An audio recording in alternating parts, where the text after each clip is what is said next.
Good afternoon. So, ayan yung ginawa natin ngayon. Bali, nag-day off tayo. So, bali, nag-washing na tayo ng dalawang motor natin. No? Si Rider, no? Tsaka si Click. So, bali, doon tayo nag-washing sa may malapit sa kalsada, no? Sa daanan. So, nasira na kasi yung pressure portable washing natin.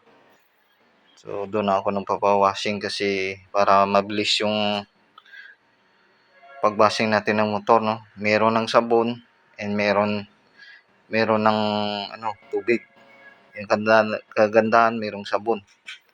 And dalawa na yan, winashing natin yan. Para talong pumugi.